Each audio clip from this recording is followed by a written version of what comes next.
Dear student, welcome in today's video session. आज की class में हम डिस्कस करेंगे equations of motion. You know that equations of motion basically three type की होती है और तीनों ही टाइप की इक्वेशन ऑफ मोशंस को हम ग्राफिकल मेथड से डिराइव करेंगे one by one. But first of all मैं आपको बता देता हूं कि इक्वेशन ऑफ मोशन होती क्या है। ओके, सो आज का हमारा टॉपिक रहेगा that will be equations of motion. हमें कुछ इक्वेशंस के अबाउट पढ़ना है जो मोशन को डिस्क्राइब करेगी, किस टाइप की मोशन। ये जो तीनों टाइप की इक्वेशन है ये यूनिफॉर्मली एक्सेलरेटेड मोशन के लिए होती है, जब किसी ऑब्जेक्ट की वेलोसिटी है वो कांस्टेंट रेट पे चेंज करे। You are getting my point? तो उन केसेस में इक्वेशंस ऑफ मोशन एप्लीकेबल होगी।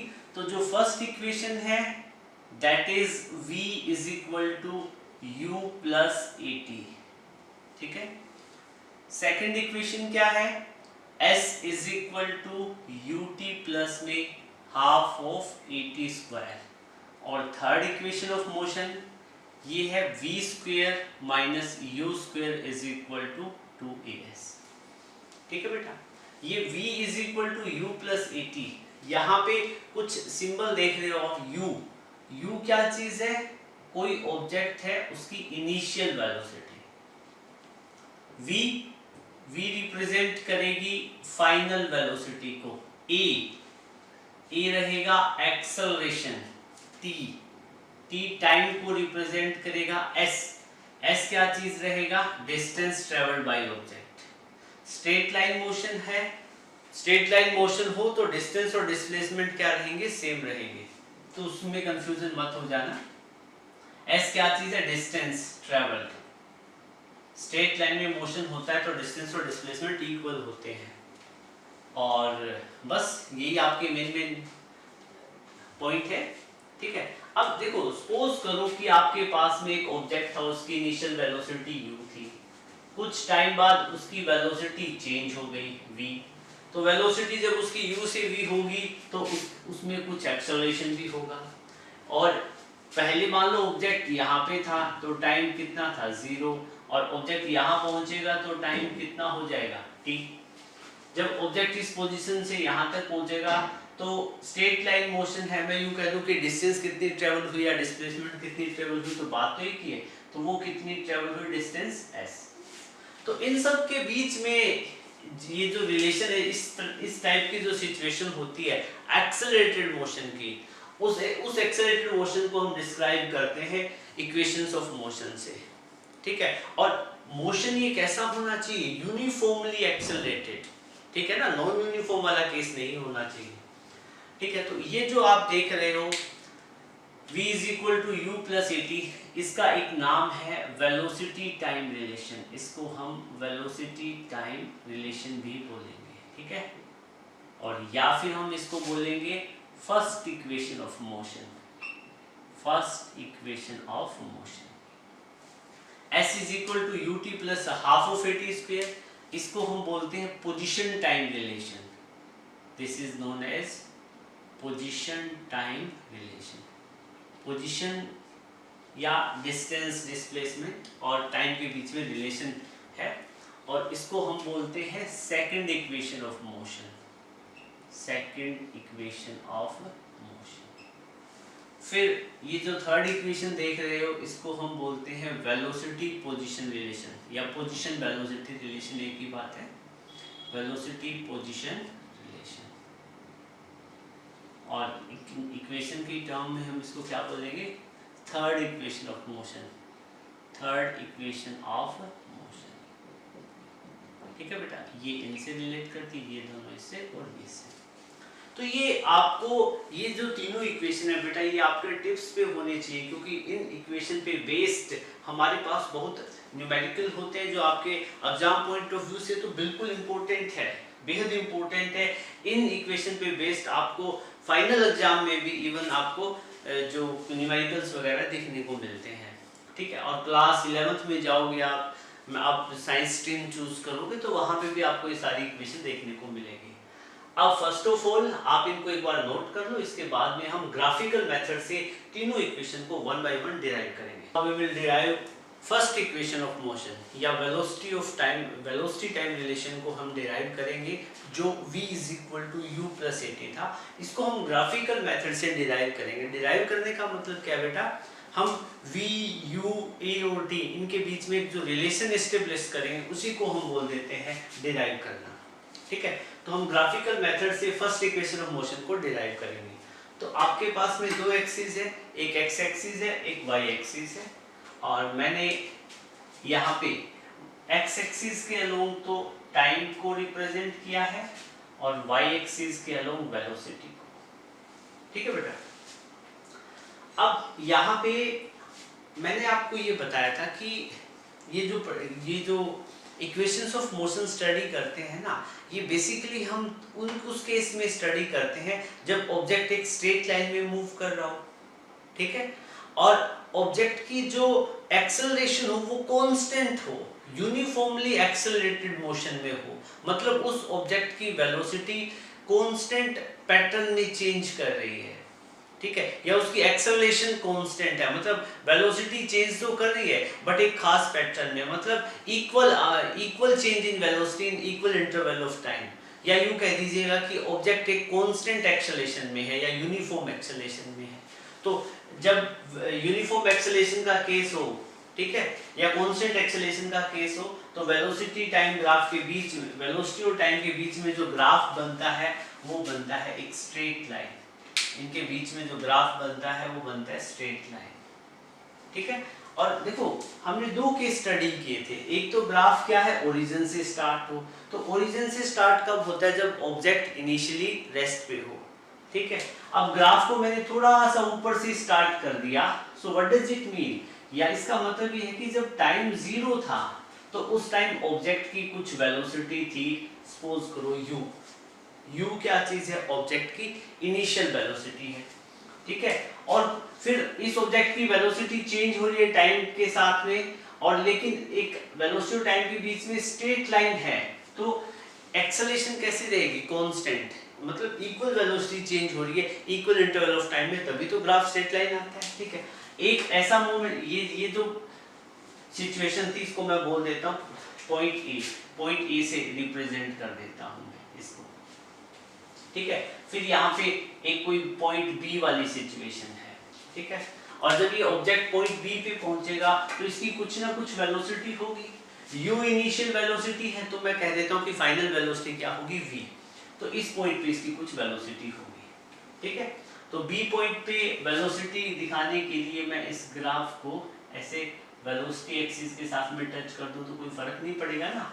तो यहाँ पे वेलोसिटी की वैल्यू कितनी होगी, v, और v ये फाइनल वेलोसिटी है, और यहाँ पे इस हम ज्योमेट्रिकल कंस्ट्रक्शन करेंगे कुछ, तो उसके लिए पॉइंट मैंने बोल दिया c, इसको मैं पॉइंट बोल देता हूँ c।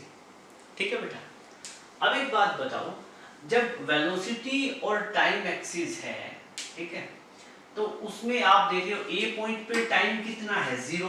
ए पॉइंट पे टाइम कितना है बेटा, जीरो, यहाँ पे टाइम है जीरो। और बी पॉइंट पे मेरे को टाइम फाइंड आउट करना हो तो बी पॉइंट से परपेंडिकुलर मैं कहाँ ड्रॉ कर दूंगा, टाइम एक्सिस पे। यहाँ पे मेरे को टाइम की वैल्यू मिलेगी, कुछ ना कुछ मिलेगी, 1 सेकेंड, 2, 3, 4। ठीक है, जैसे कि हमने बी पॉइंट से वेलोसिटी एक्सिस पे परपेंडिकुलर ड्रॉ किया तो कुछ वेलोसिटी की वैल्यू मिलेगी। डन, ठीक है।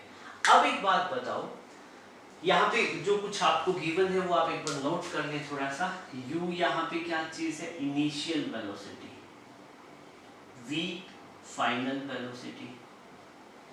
u इनिशियल वेलोसिटी कब है, एट टाइम जीरो, और v फाइनल वेलोसिटी कब है, at time t।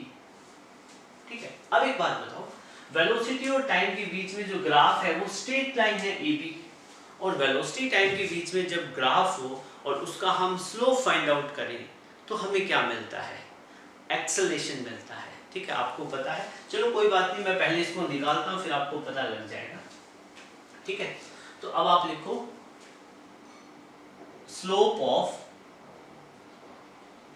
Velocity time graph, हम वेलोसिटी टाइम ग्राफ का स्लोप फाइंड आउट करेंगे। ठीक है, या यूं कहिएगा slope of straight line AB, की बात है, और slope of straight line A B, हम ए बी लाइन का स्लोप फाइंड आउट करेंगे।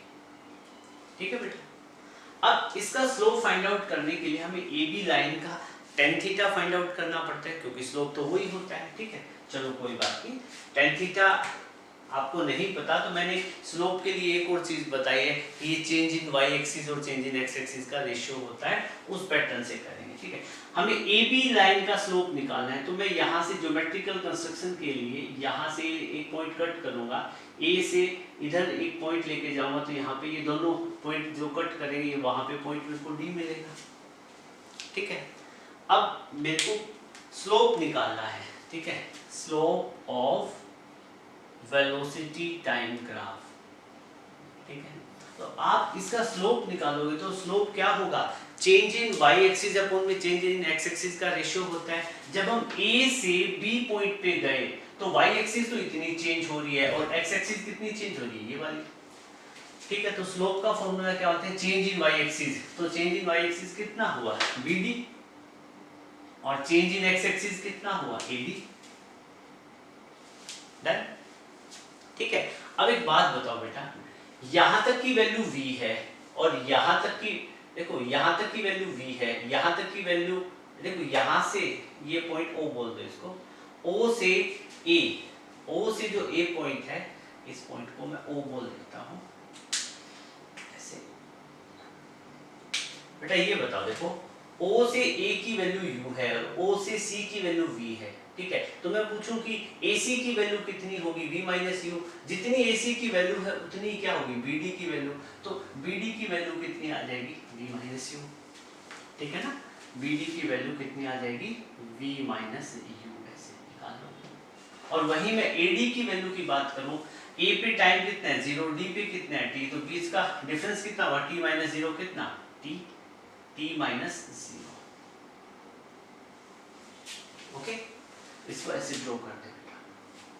फिर हम क्या करेंगे, स्लोप ऑफ VT ग्राफ निकाला, जो BD अपॉन में AD था, BD की वैल्यू कितनी आई, V माइनस यू, और AD की वैल्यू कितनी आई, t माइनस 0। तो V माइनस यू ये क्या चीज था, change in velocity, final velocity minus initial velocity, और t minus 0 final time minus initial time, ये टाइम इंटरवल आया, तो मतलब क्या था, टाइम। और मैंने आपको बताया था चेंज इन वेलोसिटी और टाइम का रेशियो क्या होता है, एक्सेलरेशन। क्या होता है, एक्सेलरेशन। और इसी एक्सेलरेशन को मैं a से रिप्रेजेंट कर दूं, किससे, a से। a क्या चीज है, एक्सेलरेशन, एक्सेलरेशन ड्यूरिंग मोशन, ऐसे लिखोगे ज्यादा बेटर रहेगा, एक्सेलरेशन ड्यूरिंग मोशन, यूनिफॉर्म है एक्सेलरेशन। ठीक है, तो यहां से आपको क्या मिला बेटा, यहां से आपको मिला कि सो वी कैन से हम क्या कह सकते हैं, हम ये कह सकते हैं कि स्लोप ऑफ VT ग्राफ है, slope of VT velocity time graph है, पूरा लिखने की जरूरत नहीं, CVT लिख दो। ये किसके इक्वल आया, V माइनस यू अपॉन में t माइनस 0, और ये t माइनस 0 ये क्या था, चेंज इन वेलोसिटी और चेंज इन टाइम, इन दोनों के रेशियो का एक्सेलरेशन बोला था, एक्सेलरेशन को हमने a से रिप्रेजेंट कर दिया। ठीक है, और ये, और हम इसको क्या लिख सकते हैं, v माइनस यू अपॉन में t is equal to a, cross multiply करो, v minus u is equal to at और v is equal to u plus at, और यही अपना क्या चीज है, this is the first equation of motion. यहाँ पे लिखो which is first equation of motion। ठीक है, तो ये तो था बेटा derivation of first equation of motion. ठीक है, आपको नोट्स में बस इतना ही नोट करना है। ये सिचुएशन समझा देता हूँ आपको कब बताया गया है। ये ग्राफ ऐसी सिचुएशन के लिए है, सपोज करो आपके पास कोई एक ऑब्जेक्ट है, वो ऑलरेडी कुछ इनिशियल वेलोसिटी से मूव कर रहा था, ठीक है, और फिर कॉन्टिन्यूसली अपनी वेलोसिटी चेंज कर रहा था, और एक टाइम ऐसा आया जब उसकी वेलोसिटी कितनी होगी v, और जब ये अपनी वेलोसिटी चेंज कर रहा था u से v, तो एक खास पैटर्न में चेंज कर रहा था, इक्वल वेलोसिटी चेंज कर रहा था in equal interval of time. तो उस टाइम इसमें एक्सेलरेशन कितनी रही मोशन में, a। तो जब आपने u वेलोसिटी ऑब्जर्व की थी उस टाइम कितना था, 0। जब v वेलोसिटी ऑब्जर्व की तो टाइम कितना था, t। ठीक है, तो इसी सिचुएशन के लिए हमने ये ग्राफ ड्रॉ किया है और हमने फाइनली क्या रिलेशन पाया, क्या रिलेशन एस्टेब्लिश कर दिया initial velocity, final velocity, acceleration और टाइम में कि v is equal to u plus a t. तो जब भी आपको यूनिफॉर्म एक्सेलरेटेड मोशन से रिलेटेड कोई भी न्यूमेरिकल मिले तो आप इस इक्वेशन का यूज कर सकते हो, ठीक है, कोई भी अननोन वेरिएबल फाइंड आउट करने के लिए, ठीक है। So please note it down. First equation के बाद में ये है बेटा अपने पास में सेकंड इक्वेशन ऑफ मोशन, और फर्स्ट और सेकंड में कोई ज्यादा डिफरेंस नहीं है, डायग्राम देखो सेम ही रहेगा, मैंने वही डायग्राम रहने दिया है, ठीक है। हमने एक सिचुएशन ली है जिसमें ऑब्जेक्ट कुछ इनिशियल वेलोसिटी से मूव कर रहा है और एक कांस्टेंट रेट से उसकी वेलोसिटी चेंज हो रही है, मतलब एक्सेलरेशन कांस्टेंट रहेगी, तो वेलोसिटी टाइम ग्राफ के बीच में एक स्ट्रेट लाइन है, ए बी यहाँ पे एक स्ट्रेट लाइन है, ठीक है। तो फर्स्ट इक्वेशन हमने डिराइव कर ली थी, बट अब देखो हमने जब वेलोसिटी टाइम ग्राफ की प्रॉपर्टी डिस्कस कर रहे थे तो मैंने आपको ये बताया था कि जब भी हम slope of velocity time graph find out करेंगे तो हमें एक्सेलरेशन मिलेगा, डन। और वहीं पे मैंने आपको ये भी बताया था कि जब हम वेलोसिटी टाइम ग्राफ के बीच, वेलोसिटी और टाइम के बीच में जो ग्राफ है उसके अंडर एरिया फाइंड आउट करेंगे तो हमें डिस्टेंस या डिस्प्लेसमेंट ट्रेवल मिलेगा, ठीक है। अब मान लो कि हमने ये बाय डिफॉल्ट ये जो मोशन क्या है, एक ये जो केस ले रखा है वो स्ट्रेट लाइन का केस ले रखा है, तो स्ट्रेट लाइन में आपको पता है डिस्टेंस और डिस्प्लेसमेंट क्या रहती है, सेम रहती है, तो उसमें कोई फर्क नहीं पड़ेगा। अब एक बात बताओ, ये जो वेलोसिटी टाइम ग्राफ है ए बी, वेलोसिटी टाइम के बीच में जो ग्राफ है ए बी, एक स्ट्रेट लाइन है, इस ए बी ग्राफ के नीचे का मैं एरिया फाइंड आउट करूं, सपोज करो ये जो ग्रीन कलर की लाइन में आपको रिप्रेजेंट कर रहा हूं, ये एरिया, इस ग्राफ के नीचे का एरिया फाइंड आउट करेंगे, ये किसको रिप्रेजेंट करेगा, डिस्टेंस ट्रेवल्ड बाय ऑब्जेक्ट, ठीक है। सो आप यहाँ पे लिखो कि जब भी आपको फाइंड आउट करनी हो distance travelled by object, distance travelled by object for this situation, for this situation लिखने की जरूरत नहीं है, ठीक है। आपको distance travelled by object find out करनी हो तो वो किसके इक्वल होगा, area under VT graph, velocity time graph होता है उसके अंडर एरिया निकालो। अब आप यहाँ पे velocity time graph A B एक स्ट्रेट लाइन है, इसके नीचे का एरिया फाइंड आउट करोगे तो आप देखोगे कि बेटा यहाँ पे एक ट्रेपीजियम बन रहा है, ये ट्रेपीजियम की शेप है, देखो, ठीक है, ये यहाँ पे आप एक ट्रेपीजियम की शेप देख रहे हो, तो मतलब इसके नीचे का एरिया उतना ही होगा जितना ट्रेपीजियम का एरिया होगा। तो आप यहाँ पे लिखो area of velocity time graph, distance travelled by object किसके इक्वल होगा, वेलोसिटी, मतलब area under velocity time graph, तो डिस्टेंस को हम रिप्रेजेंट करते हैं एस से, और area under velocity time graph find out करेंगे तो ये किसके इक्वल होगा, एरिया ऑफ ट्रेपीजियम। और देखो ट्रेपीजियम कौन सा बन रहा है, ओ ए बी डी, और इस वाले पॉइंट को यहाँ पे आप ई ले लो, क्या काउंट कर लो, ई, ठीक है। तो area of trapezium O A B E, O A B E trapezium का आप एरिया फाइंड आउट करो। बट एक बात बताओ, आप इस ट्रेपीजियम में आपको एक राइट एंगल ट्रायंगल दिख रही है, ए बी डी, ये राइट एंगल ट्रायंगल है, और दूसरा एक आपको रेक्टेंगल भी दिख रहा है ओ ए डी ई। तो ट्रेपीजियम के एरिया फाइंड आउट करने की बजाय आप इन दोनों का अलग अलग एरिया फाइंड आउट करो और उन दोनों को ऐड कर दो, वो भी तो एरिया ऑफ ट्रेपीजियम का, एरिया ऑफ ट्रेपीजियम के इक्वल होगा। तो लिखो area of trapezium O A B E है, इसको हम लिख सकते हैं area of triangle A B D plus area of rectangle O A D E plus area of rectangle O A D, ठीक है, ये एस के इक्वल आ जाएगा। एरिया निकालोगे तो एस डिस्टेंस ट्रेवल मिलेगी आपको। अब ये जो ट्रायंगल ए बी डी है, ये राइट एंगल ट्रायंगल है, इसका एरिया फाइंड आउट करने का फॉर्मूला क्या रहता है बेटा, हाफ बेस इनटू हाइट, ये फॉर्मूला होता है ना, हाफ बेस इनटू हाइट। और area of rectangle find out करोगे तो वो क्या होता है, लेंथ इनटू ब्रेड्थ। तो बिल्कुल इजी हो गया है, तो बेसिक सी बातें हो गई ना 7th क्लास की, कितना इजी हो गया है। देखो ये कॉन्सेप्ट आप ट्रायंगल की बात करें तो ट्रायंगल का बेस कितना है AD, राइट एंगल ट्रायंगल का बेस कितना है AD, और हाइट कितनी है BD, हाइट कितनी है BD प्लस में। रेक्टेंगल की बात करें OADE में तो लेंथ कौन सी लोगे आप, लेंथ OA ले लो, DE ले लो, आपकी चॉइस है। मैं बाय डिफॉल्ट OA ले लेता हूँ, ठीक है। और ब्रेड्थ इसकी क्या ले AD ले सकते हो, OE दोनों इक्वल है, ठीक है। तो OA इंटू AD मैंने लिख दिया, ठीक है बेटा। अब आप यहाँ पे साथ में ये भी लिख सकते हो U initial velocity, V final, A acceleration, और S क्या चीज है, डिस्टेंस ट्रैवल्ड। S क्या चीज है, डिस्टेंस ट्रैवल्ड। और वहीं पे साथ के साथ आप ये सारी चीजें मेंशन कर सकते हो, जो OA की वैल्यू है वो U के इक्वल होगी, ठीक है। AD की वैल्यू वो T के इक्वल होगी, T माइनस 0 T होगा। और वहीं पे DB या BD की value V minus you, already discuss कर चुके हैं, BD की वैल्यू V माइनस यू, ठीक है। तो ये सारी वैल्यू हम यहाँ पे पुट कर देंगे। तो फाइनली हमें S is equal to half AD की वैल्यू कितनी बनेगी T, और BD की value V minus u. AD की वैल्यू तो बनी T और BD बनेगा V माइनस यू, प्लस में OA की वैल्यू कितनी है U, और AD अगेन कितना, देखो A यहाँ है, इसको अच्छे से यहाँ पे लिख दो, अच्छे से दिखेगा। AD की वैल्यू कितनी है T, ठीक है बेटा। हमारे पास फॉर्मूला क्या बना, ये बना S is equal to 1/2 T V minus u plus UT। हमारे पास अभी ये सिचुएशन आई है, अब हम और क्या कर सकते हैं, ठीक है। तो रिपीट हो गया, रिपीट लिखने की जरूरत नहीं है, आप इसको ऐसे भी लिख सकते हो, इतना आ गया ना, ठीक है। अब लिखो we also know,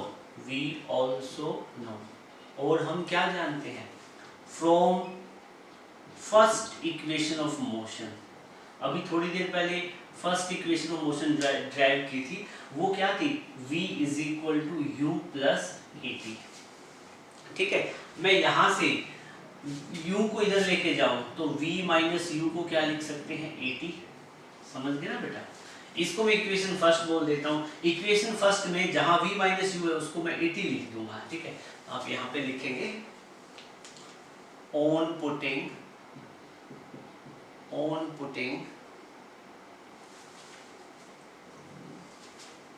v minus u is equal to AT in equation first में हम ये वैल्यू पुट कर देंगे। तो इक्वेशन फर्स्ट आपके पास क्या थी, S is equal to 1/2 T, V minus u को आप क्या लिखोगे AT, तो AT लिख दो प्लस में UT। तो ultimately what we get 1/2 AT square plus में UT। तो फाइनली हम रीअरेंज करो इसको और लिख देंगे S is equal to UT plus में हाफ ऑफ AT स्क्वायर। यहाँ पे S displacement travel by object, ठीक है, U initial velocity, A acceleration, T time, ठीक है। So which is second equation of motion,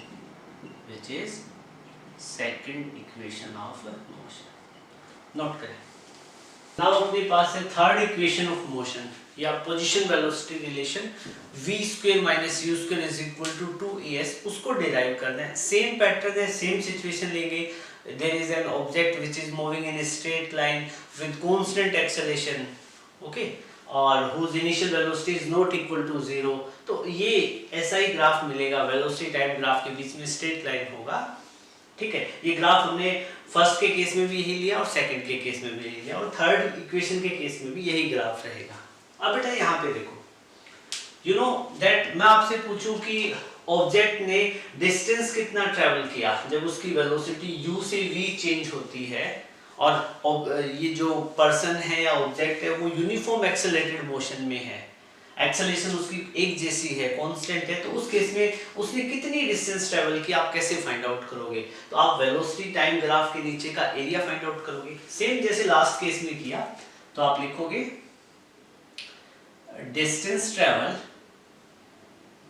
यहां पे लिखेंगे distance travel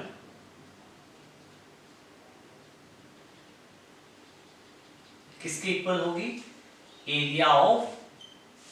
area between area under VT graph जो वीटी ग्राफ की एरिया अंडर है वो, और डिस्टेंस ट्रेवल को इससे रिप्रेजेंट करते हैं, और area under velocity time graph के नीचे जो एरिया है वो एक ट्रेपेजियम है, वो किसके इक्वल होगा, एरिया ऑफ ट्रेपेजियम।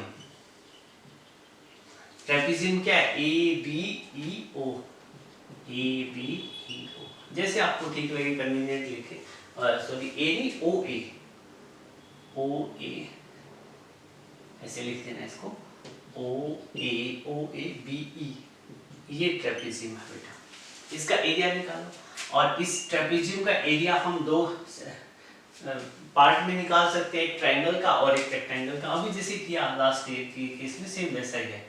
तो ये किसके इक्वल होगा, area of triangle A B D plus में area of rectangle O A D E plus area of rectangle A D E O.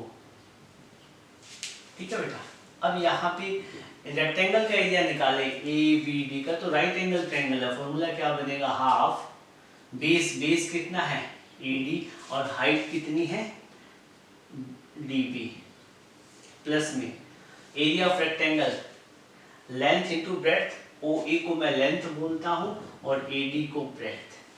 ठीक है, इस तरीके से मैं फाइंड आउट कर लूँगा। और यहाँ पे आप वही सारी टर्म लिख लेना, u क्या चीज़ है, initial velocity, v final velocity, a acceleration, s क्या चीज़ है, डिस्टेंस ट्रेवल। ठीक है, तो स्ट्रेट लाइन है, डिस्टेंस डिस्प्लेसमेंट एक ही बात रहेगी। ठीक है, ओके, सो ये सारी चीज़ें आप लिख लोगे। t यहाँ पे टाइम को रिप्रेजेंट कर रहे हैं, t टाइम को। तो आप जब यहाँ पे हाफ ए डी को क्या लिख पाओगे, t, और बी डी की वैल्यू कितनी है, v माइनस यू, प्लस में ओ ए की वैल्यू u और ए डी की वैल्यू कितनी है, t। ठीक है, तो ultimately s is equal to half, इसको मल्टीप्लाई करो अंदर बेटा, हाफ t माइनस में हाफ u प्लस में हाफ यू टी प्लस में यू टी। ठीक है, इसको मल्टीप्लाई कर दिया 1/2t को v माइनस यू के साथ में, तो 1 ये क्या बनेगा 1/2 vt। आप इसको ऐसे लिख सकते हो,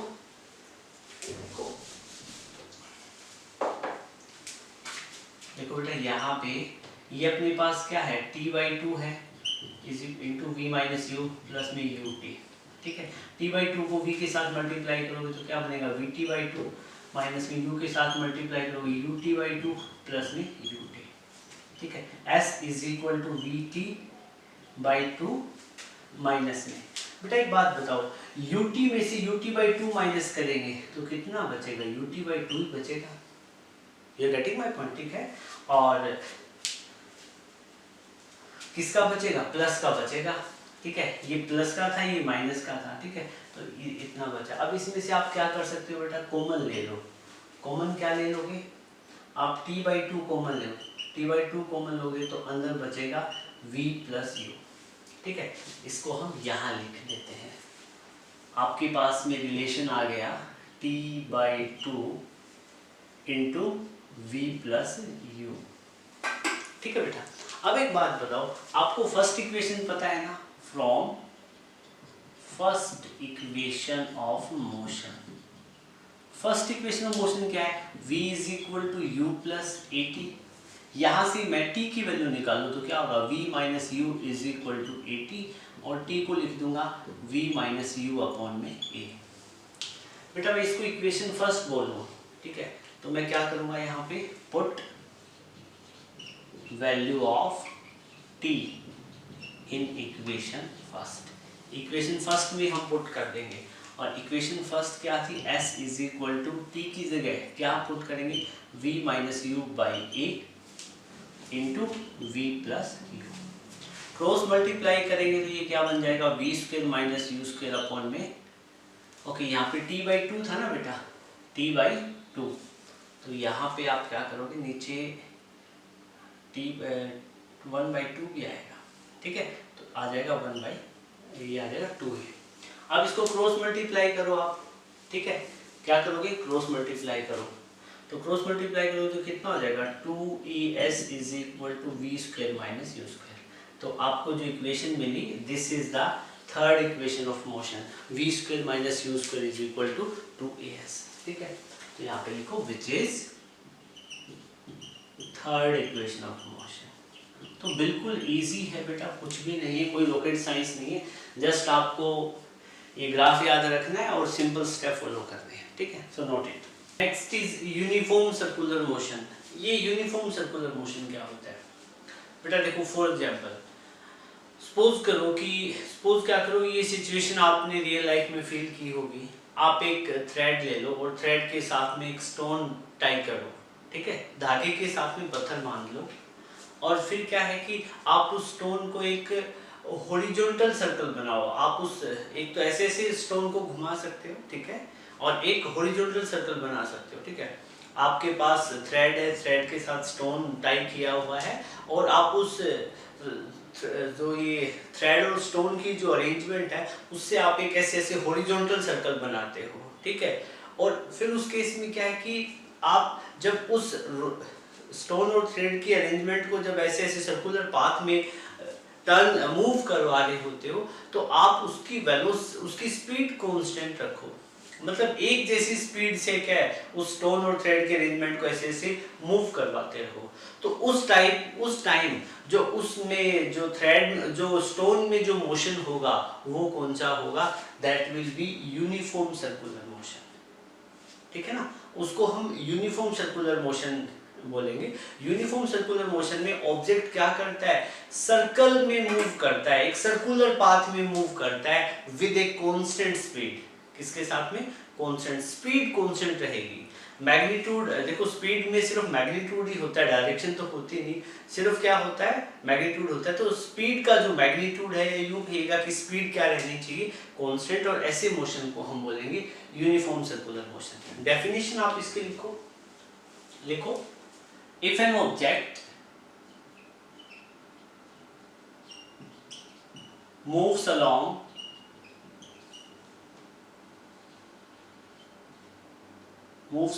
a circular track या path with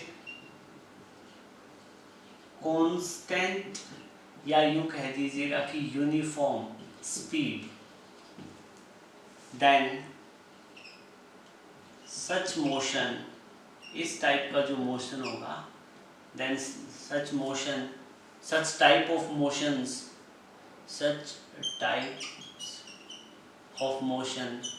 called as uniform circular motion.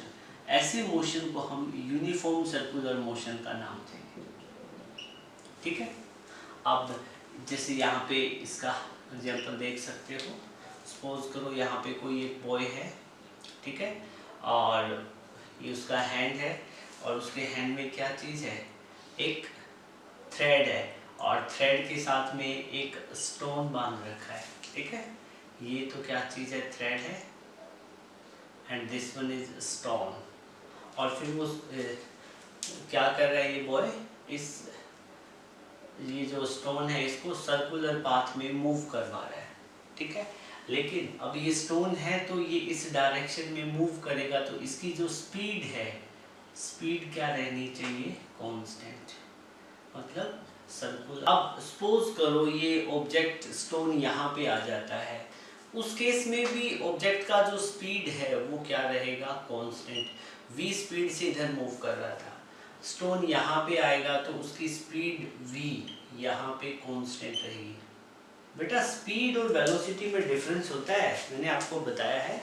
इस ऑब्जेक्ट की through out the circular motion speed क्या रहेगी? कांस्टेंट। मान लो ये ऑब्जेक्ट मूव कर रहा था 10 मीटर पर सेकंड की स्पीड से, तो यहाँ पे भी इसकी स्पीड 10 मीटर पर सेकंड, यहाँ पे भी speed 10 metre per second and through out the motion. और ऐसे मोशन को हम यूनिफॉर्म सर्कुलर मोशन बोलेंगे। ठीक है, अब आपके माइंड में ये आता है कि जब कोई ऑब्जेक्ट सर्कुलर मोशन में हो तो उसकी आपको डायरेक्शन फाइंड आउट करना हो तो क्या करोगे? तो यहां पे लिखेंगे डायरेक्शन ऑफ मोशन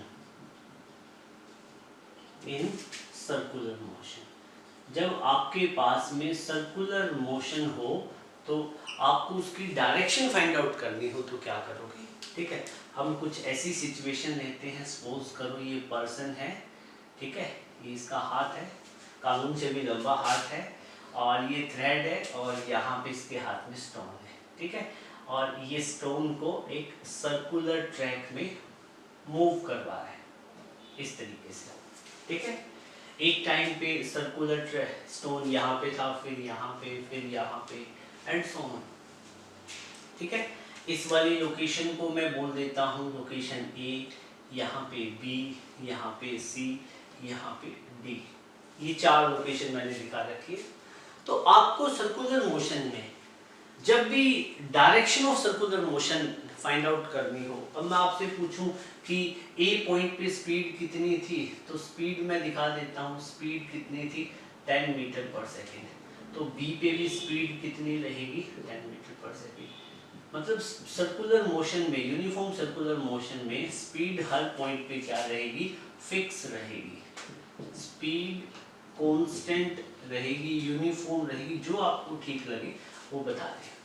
अब आपको डायरेक्शन निकालनी हो ना, तो उस केस में आपको क्या करना पड़ेगा, उस पॉइंट पे जहाँ पे डायरेक्शन फाइंड आउट करनी है उस पे एक स्ट्रेट लाइन ड्रॉ कर दो या टेंजेंट बना दो। क्या ड्रॉ कर दोगे, tangent in the direction of motion. Direction of motion में आप टेंजेंट ड्रॉ कर दो, जैसे बी पॉइंट पे फाइंड आउट करना है तो बी पे टेंजेंट ऐसे आएगा, सी पे टेंजेंट ऐसे आएगा, डी पे टेंजेंट ऐसे आएगा, ठीक है। तो अब एक बात बताओ, जो ए पॉइंट पे स्पीड कितनी है v मीटर पर सेकंड, और मैं कहूं अब मैंने इस पे टेंजेंट ड्रॉ कर दिया तो डायरेक्शन ये रहेगी, तो अब मैं यूं बताना चाहूं कि वेलोसिटी कितनी रहेगी ए पॉइंट पे, तो ए पॉइंट पे वेलोसिटी कितनी है v1 वेक्टर, बी पॉइंट पे वेलोसिटी कितनी है v2 वेक्टर, क्योंकि वेलोसिटी किस किस पे डिपेंड करती है, स्पीड प्लस डायरेक्शन होता है, ठीक है। वेलोसिटी दो चीज के चेंज होने से चेंज होती है, या तो स्पीड का मैग्नीट्यूड चेंज हो जाए या फिर डायरेक्शन चेंज हो जाए। तो देखो ए पॉइंट पे डायरेक्शन ये थी, टेंजेंट ऐसे बना, बी पे टेंजेंट ऐसे बना, सी पे टेंजेंट ऐसे बना, डी पे टेंजेंट ऐसे बना, तो हर एक जगह ए बी सी डी पे आप देख रहे हो वेलोसिटी की value v1 v2 v3 v4, velocity change करेगी बट स्पीड क्या रहेगी, कांस्टेंट, ठीक है। आप यहाँ पे लिख सकते हो v1 vector, v2 vector, v3 vector and v4 vector are velocity at a b c d respectively, ठीक है। ये वेलोसिटी अलग अलग होगी v1 v2 v3 v4, ठीक है, but speed v remain fix और constant in uniform circular motion.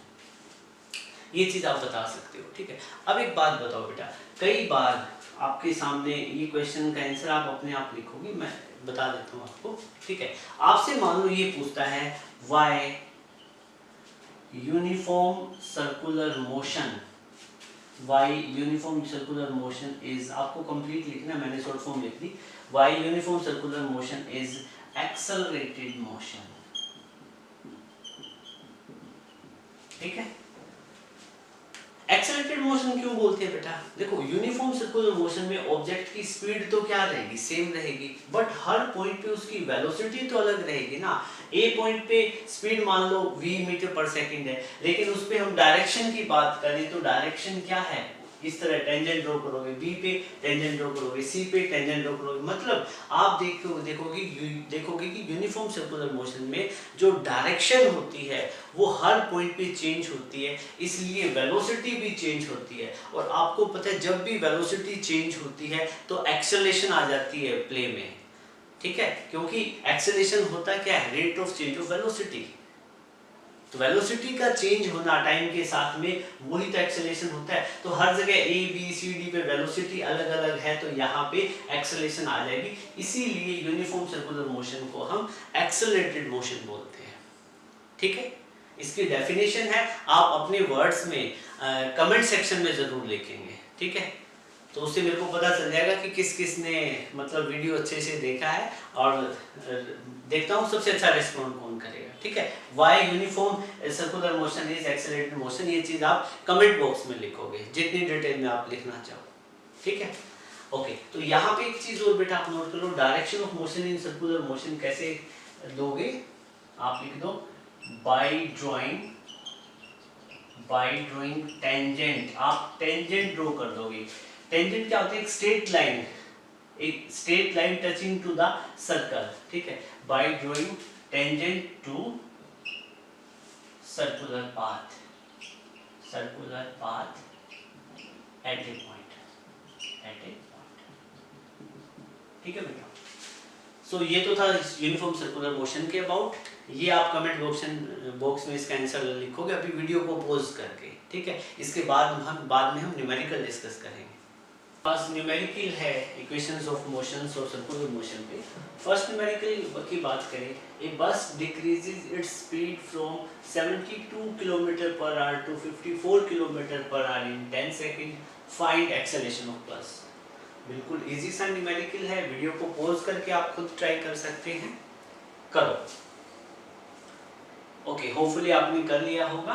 अब मैं सोल्व कर रहा हूँ, आप आंसर मैच करें अपना, ठीक है। ए बस decreases its speed from 72 km/h to 54, बस की स्पीड, इनिशियल स्पीड कितनी है, दैट इज 72 km/h, और फाइनल स्पीड कितनी होगी, v 54 km/h, ओके बेटा। और आप ये कितने टाइम में हुआ, ये हुआ 10 सेकंड में।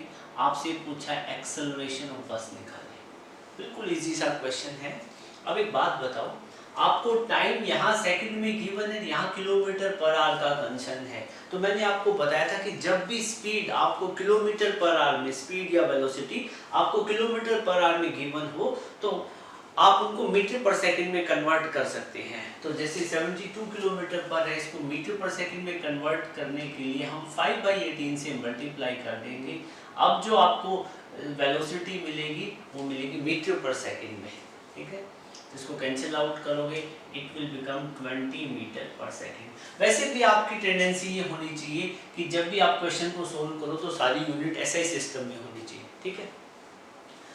फाइनल वेलोसिटी 54 km/h है, इसको मीटर पर सेकंड में कन्वर्ट करेंगे, 5/18 से इसको मल्टीप्लाई करेंगे, अगेन ये this become 15 metre per second, ठीक है। टाइम आपको ये गिवन है, एक्सेलरेशन आपको फाइंड आउट करनी है, ठीक है बेटा। देखो इनिशियल वेलोसिटी v गिवन है, u गिवन है, a है, t है, ऐसी कोई इक्वेशन है हमारे पास, यस आपको याद आनी चाहिए, v = u + at वाली इक्वेशन, ठीक है। और यहाँ से आप एक्सेलरेशन निकाल सकते हो। v की वैल्यू कितनी है 15, u की वैल्यू 20, प्लस में a फाइंड आउट कर लेंगे, टाइम कितना है 10, तो ये कितना हो गया 15 - 20 = 10a, -5 = 10a, और यहाँ से -5/10 = a, और एक्सेलरेशन की वैल्यू मिलेगी -0.5। और सारी यूनिट हमने एसआई सिस्टम में ले ली है, तो एसआई सिस्टम ले रखी है, एसआई सिस्टम में एक्सेलरेशन की यूनिट होती है metre per second square.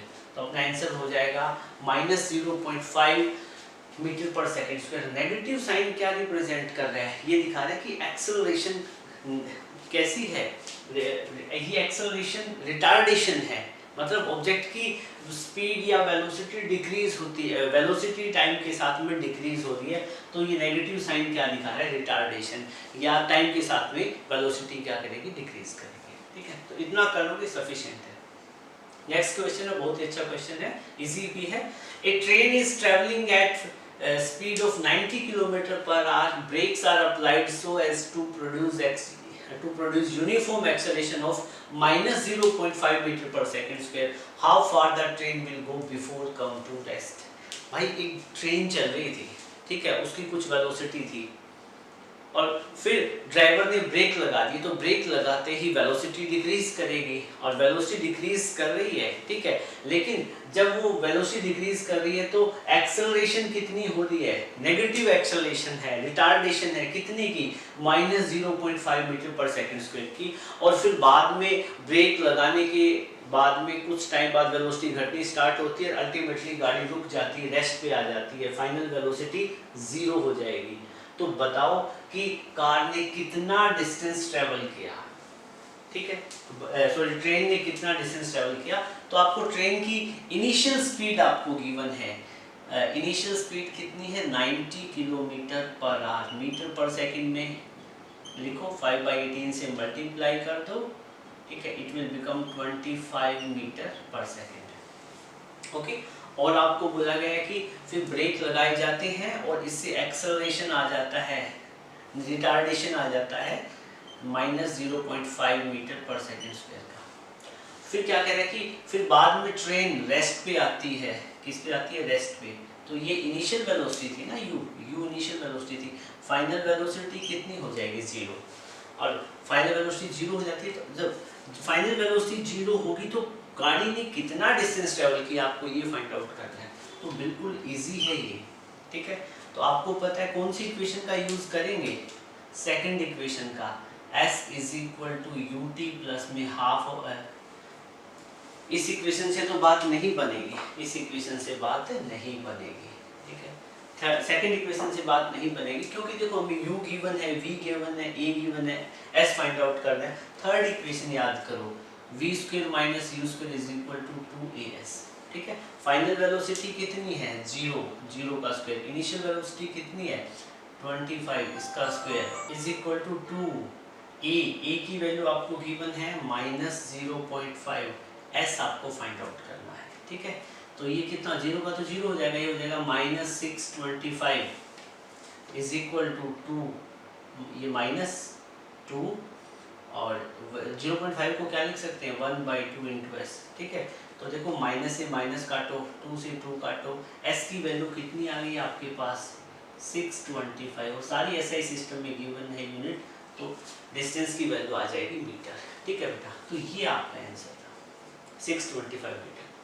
Third numerical है, A racing car has uniform acceleration of 4 metre per second square. एक रेसिंग कार है, उसकी एक्सेलरेशन क्या है 4 मीटर पर सेकंड स्क्वायर की है, और what distance will it cover in 10 second. ऐसा 10 मीटर पर सेकंड स्क्वायर की एक्सेलरेशन से चले, एक्सेलरेशन का मतलब क्या है, लगातार अपनी वेलोसिटी को इंक्रीज कर रही है। मतलब एक्सेलरेशन को आप यूं समझिएगा, 4 metre per second square acceleration है ना, तो 1 सेकंड में वो कार अपनी वेलोसिटी को 4 मीटर पर सेकंड इंक्रीज कर रही है, ठीक है। तो लेमन लैंग्वेज में देखें, 2 में कितना करेगी 8, 3 में 12, 4 में 16 और 10 में कितने 40 आंसर आना चाहिए। ट्राई करते हैं। सॉरी, ये तो स्पीड नहीं पूछी आपसे, आपसे पूछा डिस्टेंस कितना कवर कर लेगी, तो डिस्टेंस फाइंड आउट करेंगे, सॉरी, ठीक है। तो बताओ after start from rest, after start भी लिख दे तो भी नेचुरल सी बात है, आफ्टर स्टार्ट का मतलब है इनिशियल वेलोसिटी 0 होता है, और या साथ में फ्रॉम रेस्ट लिख देता है तो भी यही बात है, ठीक है। तो रेसिंग कार का एक्सेलरेशन आपको कितना गिवन है 4 मीटर पर सेकंड, और आपसे पूछा कि डिस्टेंस कितनी ट्रेवल करेगी 10 सेकंड में, कब, आफ्टर स्टार्ट। आफ्टर स्टार्ट का मतलब इनिशियल वेलोसिटी उसकी 0 थी, ठीक है, या फिर फ्रॉम रेस्ट लिख दे तो भी एक ही बात, अच्छी बात है। इनिशियल वेलोसिटी कितनी थी 0 मीटर पर सेकंड, क्योंकि कई बार ये फ्रॉम रेस्ट लिखा नहीं होता। अब एक बात बताओ, आपसे ये पूछा गया है बेटा कि बताओ एस कैसे फाइंड आउट करोगे, आपके पास s है, u है, t है, e है, तो फॉर्मूला सेकंड इक्वेशन क्या है, s = ut प्लस में half of at², s = u initial velocity 0, time 10, ठीक है, = हाफ एक्सेलरेशन कितना 4 और टाइम कितना बनेगा, टाइम है 10, तो यहाँ पे 10 का स्क्वायर, ठीक है। तो इसको सोल्व करने के लिए ये तो 0 ही हो जाएगा, ठीक है, 2 2 जा 4, तो s की वैल्यू 100 का स्क्वायर करोगे, 10 का स्क्वायर करोगे 100 आएगा, 100 × 2 200 प्लस 0 200, तो अल्टीमेटली आपका आंसर आ जाएगा 200 मीटर।